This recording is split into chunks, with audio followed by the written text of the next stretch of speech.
ഇനി നോക്കാം ഇന്നത്തെ അറിയിപ്പുകൾ.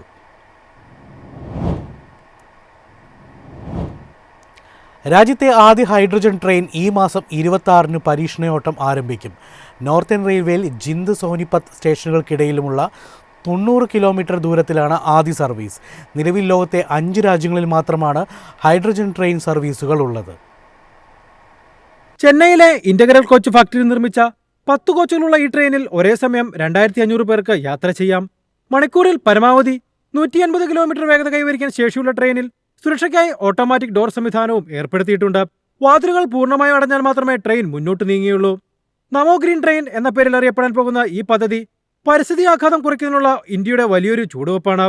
ബ്രോഡ് ഗേജ് ട്രാക്കിൽ ലോകത്തിലെ തന്നെ ഏറ്റവും നീളം കൂടിയ ഹൈഡ്രജൻ ട്രെയിൻ എന്ന റെക്കോർഡും ഈ ട്രെയിനുണ്ട്. ഏറ്റവും പുതിയ ഇലക്ട്രോ കെമിക്കൽ സാങ്കേതികവിദ്യയാണ് ഇതിൽ ഉപയോഗിക്കുന്നത്. 9 കിലോ വെള്ളം ഉപയോഗിച്ച് 900 ഗ്രാം ഹൈഡ്രജൻ ഉൽപ്പാദിക്കാൻ കഴിയുന്ന ഈ സാങ്കേതികവിദ്യയിലൂടെ 1 കിലോമീറ്റർ ദൂരം ട്രെയിൻ ഓടിക്കാനാകും. ട്രെയിനിന്റെ ടാങ്കുകളിൽ 3000 കിലോഗ്രാം ഹൈഡ്രജനും 7680 കിലോഗ്രാം ഓക്സിജനും സംഭരിക്കാൻ ശേഷിയുണ്ട്. News desk Myfin TV. KEAM പ്രവേശന പരീക്ഷാ ഫീസ് കൂട്ടി സർക്കാർ. കേരളത്തിലെ വിവിധ പ്രൊഫഷണൽ കോഴ്സുകളിലേക്കുള്ള പ്രവേശനത്തിനായി ഒന്നിച്ച് ഫീസ് അടയ്ക്കാമെന്ന വ്യവസ്ഥ കേരള പ്രവേശന പരീക്ഷാ കമ്മീഷണർ ഇത്തവണ ഒഴിവാക്കി. ഇതോടെ വിദ്യാർത്ഥികൾക്ക് ഫീസിന്റെ ഭാരം കൂടും. കേരളത്തിലെ എഞ്ചിനീയറിംഗ്, ഫാർമസി, മെഡിക്കൽ അനുബന്ധ കോഴ്സുകളിലേക്കുള്ള പ്രവേശനത്തിനായുള്ള കീം പരീക്ഷാ ഫീസ് വർദ്ധിപ്പിച്ചു. ഇതോടൊപ്പം ഒരേ സമയം ഒന്നിലധികം കോഴ്സുകൾക്ക് ഫീസ് അടച്ച് അപേക്ഷിക്കാമായിരുന്ന സംവിധാനം കേരള പ്രവേശന പരീക്ഷാ കമ്മീഷണർ ഈ വർഷം പൂർണ്ണമായും ഒഴിവാക്കി.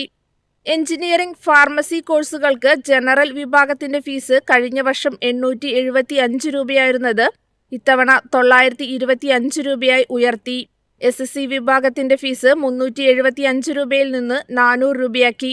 കഴിഞ്ഞ വർഷം എഞ്ചിനീയറിംഗിനും ഫാർമസിക്കും ജനറൽ വിഭാഗത്തിന് ഒരുമിച്ച് 1125 രൂപ അടച്ച് അപേക്ഷിക്കാമായിരുന്നു. ഇത്തവണ ഓരോ കോഴ്സിനും 925 രൂപ വീതം വെവ്വേറെ അടയ്ക്കണം.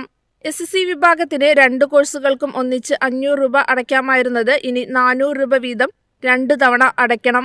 മെഡിക്കൽ അനുബന്ധ കോഴ്സുകൾ, ആർക്കിടെക്ചർ എന്നിവയ്ക്ക് ജനറൽ വിഭാഗത്തിന്റെ ഫീസ് 625 രൂപയിൽ നിന്ന് 650 രൂപയായും വർദ്ധിപ്പിച്ചു. SSC വിഭാഗത്തിന് ഫീസ് 250 രൂപയിൽ നിന്ന് 260 രൂപയാക്കി. News desk Myfin TV.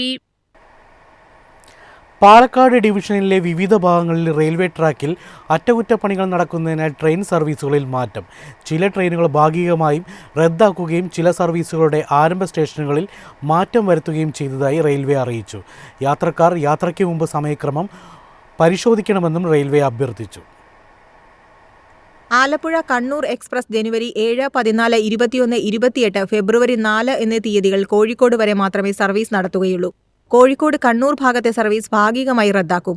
Thiruvananthapuram central Kannur Janshatabdi superfast എക്സ്പ്രസും ഇതേ ദിവസങ്ങളിൽ തിരുവനന്തപുരം സെൻട്രലിൽ നിന്ന് ആരംഭിച്ച് കോഴിക്കോട് വരെ മാത്രമേ ഓടുകയുള്ളൂ. കോഴിക്കോട് കണ്ണൂർ ഭാഗത്തെ സർവീസ് ഭാഗികമായി റദ്ദാക്കുന്നതാണ്. Coimbatore junction Shoranur junction passenger ജനുവരി 21-ന് കോയമ്പത്തൂർ ജംഗ്ഷനിൽ നിന്ന് ആരംഭിച്ച പാലക്കാട് ജംഗ്ഷനിൽ സർവീസ് അവസാനിപ്പിക്കും. പാലക്കാട് ജംഗ്ഷൻ ഷൊർണൂർ ജംഗ്ഷൻ ഭാഗത്ത് ട്രെയിൻ സർവീസ് ഭാഗികമായി റദ്ദാക്കും.